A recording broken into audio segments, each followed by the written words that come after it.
ಮಾಜಿ ಸಿಎಂ ವಿಜಯ್ ರೂಪಾನಿ ಮೃತದೇಹದ ಗುರುತು ಪತ್ತೆಯಾಗಿದೆ. ವಿಮಾನ ದುರಂತದಲ್ಲಿ ಮೃತಪಟ್ಟಂತಹ ಗುಜರಾತ್ ಮಾಜಿ ಸಿಎಂ ವಿಜಯ್ ರೂಪಾನಿ ಅವರ ಮೃತದೇಹ ಪತ್ತೆ. ಡಿಎನ್ಎ ಪರೀಕ್ಷೆಯ ಮೂಲಕ ಮೃತದೇಹವನ್ನು ಪತ್ತೆ ಹಚ್ಚಿದ ಸಿಬ್ಬಂದಿ. ರಾಜ್ಕೋಟ್ನಲ್ಲಿ ನಾಳೆ ವಿಜಯ್ ರೂಪಾನಿ ಅವರ ಅಂತ್ಯಕ್ರಿಯೆ ನೆರವೇರುತ್ತೆ. ಗುರುವಾರ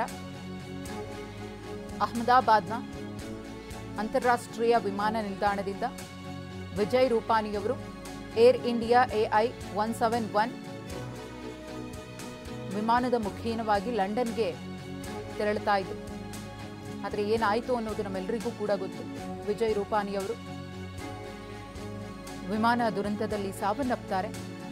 ಅವರ ಪತ್ನಿಯನ್ನ ಲಂಡನ್ನಿಂದ ಕರೆತರುವುದಕ್ಕೋಸ್ಕರ ಅವರು ಹೋಗ್ತಾ ಇದ್ರು. ಯಾಕಂದರೆ ಪತ್ನಿ ಲಂಡನ್ನಲ್ಲಿ ಮಗಳ ಜೊತೆಗಿದ್ರು ಅಂತ. ವಿಜಯ್ ರೂಪಾನಿಯವರ ಫೋಟೋ, ಅವರ ಸೀಟ್ನಲ್ಲಿ ಕೂತಂತಹ ಸಂದರ್ಭದಲ್ಲಿ ಸೀಟ್ ನಂಬರ್ 12ರಲ್ಲಿ ಕೂತಿದ್ರು ಮೊನ್ನೆ ಫ್ಲೈಟಲ್ಲಿ. ಆ ಒಂದು ಫೋಟೋ ಕೂಡ ವೈರಲ್ ಆಗಿತ್ತು. ಅವರ ಕೊನೆ ಕ್ಷಣದ ಫೋಟೋ ಕೂಡ ವೈರಲ್ ಆಗಿದೆ.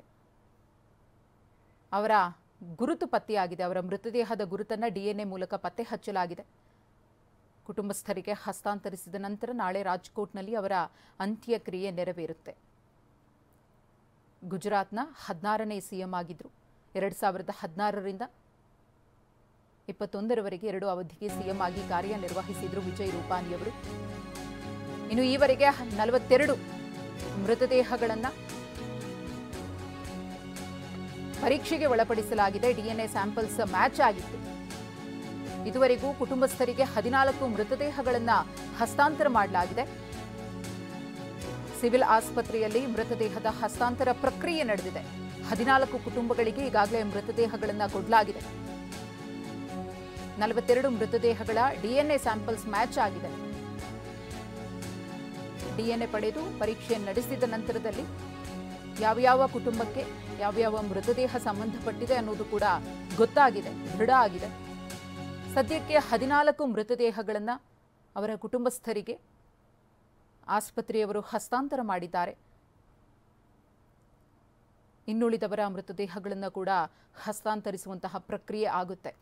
ಯಾಕಂದರೆ ಎಲ್ಲರೂ ಕೂಡ ಈ ಒಂದು ದುಃಖದಲ್ಲಿದ್ದಾರೆ. ಬರೋಬ್ಬರಿ 270 ವಿಮಾನದಲ್ಲಿ ಪ್ರಯಾಣ ಮಾಡ್ತಾ ಇದ್ದಂತಹ 241 ಮಂದಿ ಸೇರಿದಂತೆ BJ ಮೆಡಿಕಲ್ ಹಾಸ್ಟೆಲ್ನಲ್ಲಿದ್ದಂತಹ ಸುಮಾರು 30ಕ್ಕೂ ಅಧಿಕ ಮಂದಿ ಈ ದುರಂತದಲ್ಲಿ ಮೃತಪಟ್ಟಿದ್ದರು. ಆದರೆ ವಿಮಾನದಲ್ಲಿ ಇದ್ದಂತಹ 241 ಮಂದಿ ಸುಟ್ಟು ಕರಕಲಾಗಿದ್ದರು.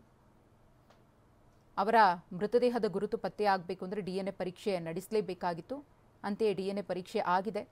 ಕೆಲವರದ್ದು ಕನ್ಫರ್ಮ್ ಕೂಡ ಆಗಿದೆ. ಆಯಾ ಕುಟುಂಬಸ್ಥರಿಗೆ ಹಸ್ತಾಂತರಿಸುವಂತಹ ಪ್ರಕ್ರಿಯೆಯೂ ಕೂಡ ನಡೆದಿದೆ. ಇದರಲ್ಲಿ ಭಾರತದ 160ಕ್ಕೂ ಅಧಿಕ ಮಂದಿ ಇದ್ದರು. ಪೋರ್ಚುಗಲ್ನ 57 ಮಂದಿ ಪ್ರಜೆಗಳಿದ್ದರು. ಕೆನಡಾ, ಹೀಗೇ ಬೇರೆ ಬೇರೆ ರಾಷ್ಟ್ರಗಳಿಗೆ ತೆರಳುತ್ತಾ ಇದ್ದಂತಹ ಪ್ರಜೆಗಳಿದ್ದರು.